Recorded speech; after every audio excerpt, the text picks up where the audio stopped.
The system you live under is being dismantled in real time. Here's the contradiction that should make you pause.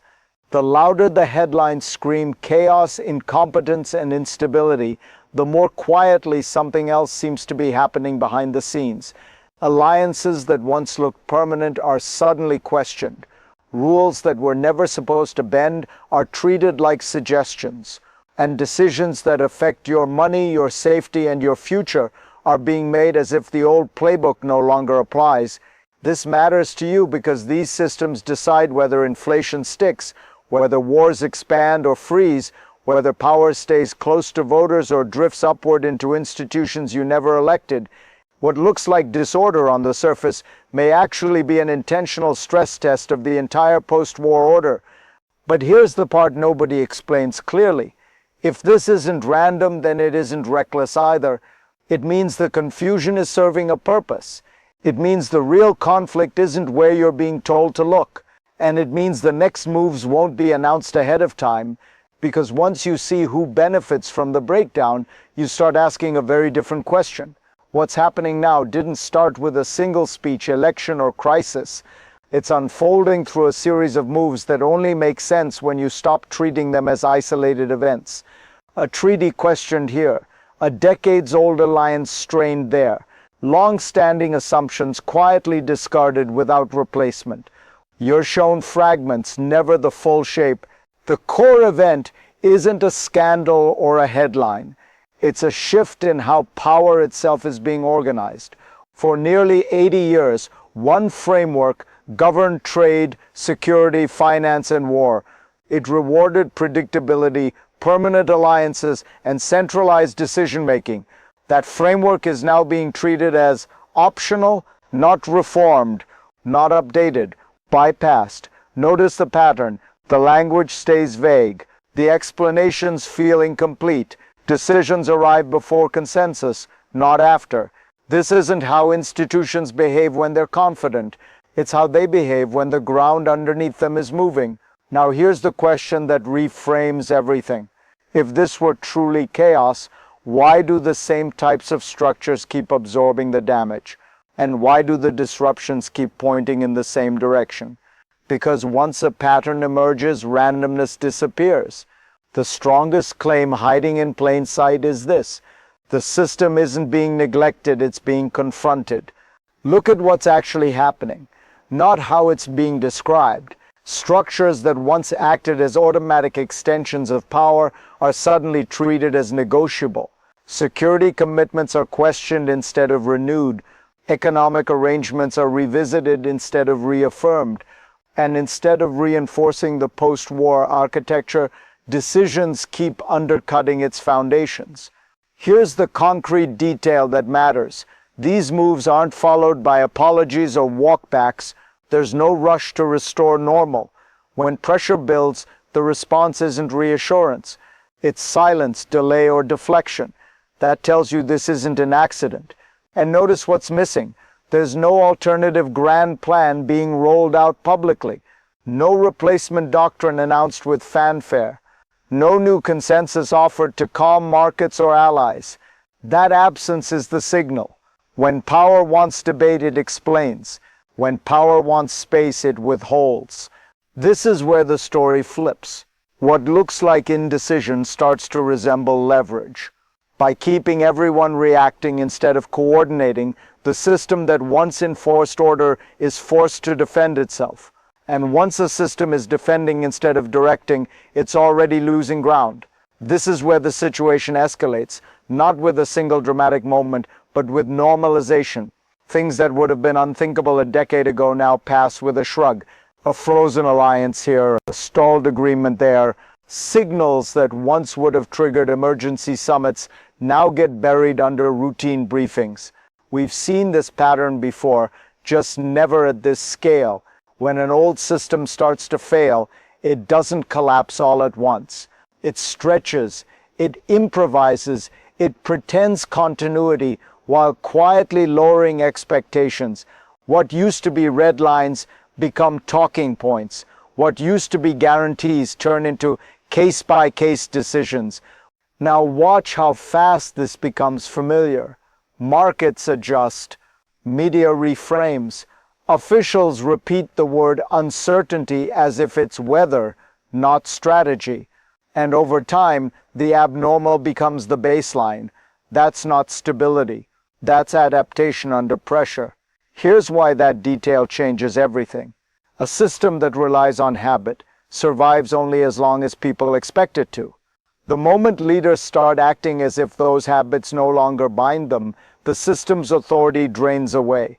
And once authority erodes quietly, the real shock doesn't come from collapse. It comes from how long collapse was already underway. The next layer is harder to ignore because it exposes a contradiction you can't unsee once it's pointed out. Publicly, the language is calming. You hear reassurance, continuity, commitment. Privately, the actions tell a different story. Resources are withheld instead of surged. Decisions are delayed instead of accelerated. And obligations that once triggered immediate response are suddenly treated as optional choices. Here's the concrete shift that matters. When pressure tests appear, the response isn't escalation. It's selective disengagement, not withdrawal, not surrender, but refusal to be automatically pulled in. That's a break from how this system has operated for generations. Now notice the mismatch. The words insist nothing fundamental has changed. The behavior says the opposite, and behavior always reveals the real strategy. This is the line that permanently reframes the issue. A power that still believes in the system defends it reflexively. A power preparing for something else stops doing that. Once you see that, the confusion stops feeling accidental. It starts looking like cover, because while everyone argues about intent, the operating rules are already being rewritten. And the more those rules change quietly, the harder it becomes to reverse them later. Now the pressure starts to stack, and it happens fast. One development doesn't resolve before the next one hits. A security question lingers unanswered. An economic assumption gets stress tested. A diplomatic expectation quietly expires. None of these alone would feel like a crisis. Together they create one. The pace is the signal. There's no time for long explanations, no effort to slow things down. Decisions arrive compressed, forcing institutions to react instead of plan. That's how control shifts without a formal announcement. You can see the strain. Systems built for stability start improvising. Rules meant to prevent escalation are used to justify inaction, and responsibility gets blurred, not clarified. Everyone waits for someone else to move first. But here's the part that should make you uneasy. When pressure keeps building without release, something eventually gives. Either the system adapts to the new reality, or it breaks under the weight of expectations it can no longer meet. And that leads to the question no one wants to answer yet. At some point, this stops being abstract and starts showing up in your daily life. You feel it when prices stay high longer than promised, when jobs feel less secure, even if the headlines say the economy is strong, when conflicts drag on just enough to create anxiety, but never enough to force resolution. This is what systemic stress feels like at ground level. Not collapse, friction. You're told to adapt, be patient, adjust expectations. But notice how often the adjustment is one-directional. More risk pushed downward, more uncertainty absorbed by households, not institutions, decisions made far away, with consequences felt close to home. This isn't about ideology, it's about exposure. When large systems stop guaranteeing outcomes, individuals become the shock absorbers. You plan less, you hedge more, you delay decisions because the environment feels unstable even when no one says it is. That's the quiet impact, not panic, but vigilance, not outrage, but fatigue. If this feels familiar, say so in the comments, because when enough people recognize the same pattern, it stops being personal anxiety and starts looking like a shared signal. And shared signals have a way of forcing the next phase into the open. To understand why this keeps happening, You have to stop thinking in terms of personalities and start thinking in terms of systems. Large systems don't act out of emotion. They respond to incentives. And for decades, the incentive structure rewarded expansion, centralization, and automatic compliance. The more authority moved upward into permanent institutions, the less any single election mattered. Stability came from predictability, not consent. Now that incentive structure is under stress, when resources tighten and legitimacy weakens, systems protect themselves by shifting risk outward. Complexity becomes a shield. Process replaces accountability. Confusion buys time. Here's the unsettling insight. Systems don't need to convince you they're right. They only need you to feel uncertain enough not to resist. Spectacle keeps attention scattered. Fear keeps people reactive. And reaction prevents coordination. That's why nothing is explained cleanly. Clarity would force choices. Ambiguity preserves leverage. This is what mainstream coverage misses. The story isn't about one decision or one leader. It's about a framework losing its ability to enforce outcomes the way it used to. And once enforcement weakens, power doesn't disappear. It relocates. The question is where it's moving next. From here, the trajectory splits, and neither path is clean. One path is managed transition. The old structures continue to loosen, but nothing snaps all at once. Power gets redistributed through negotiation, quiet resets, and selective cooperation. Conflict stays contained. Markets wobble but adapt. The system doesn't survive in its old form, but it doesn't collapse either. It morphs, slower than critics want, faster than defenders expect. The other path is sharper. Resistance hardens. Institutions try to reassert authority that no longer commands automatic compliance. Pressure builds instead of diffusing.